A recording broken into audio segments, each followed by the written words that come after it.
social media, full blast ang marketing. Ang serbisyo kuno laging trending. Ang hashtag mo'y tapat at malinis na puso, pero ang bank account puno parang walang dulo.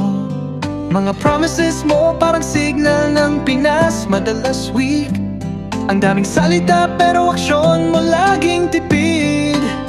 Nakasuvi tinted, walang makakita, habang ang constituents mo sumisigaw ng awa. Ay pambihira sound ng pagkadismaya, yung pera nasaan na?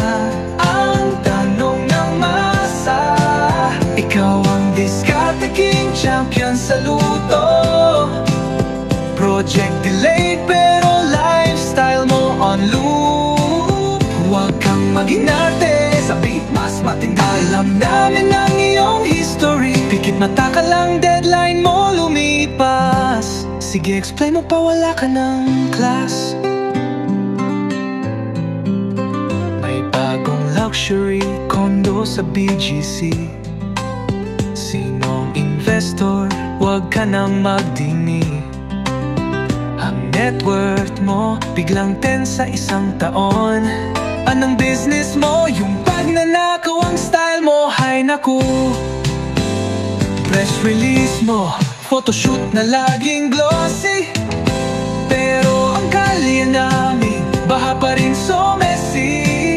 Kung magsalita parang influencer sa TikTok, ang galing, pero ang transparency sa ilaging minising.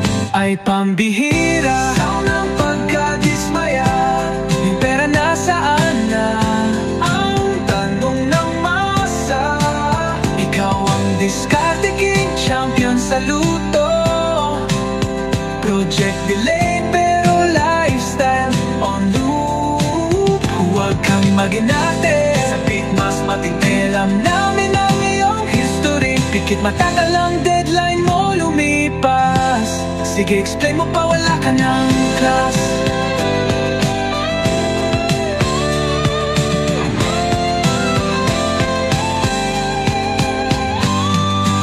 Oy, boss, time is up. Ang resibo mo'y hawak na.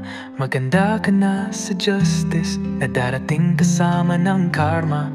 Ang boto ng bayan, hindi mo na maloloko. Stand up, Pilipino, boses natin ang panalo.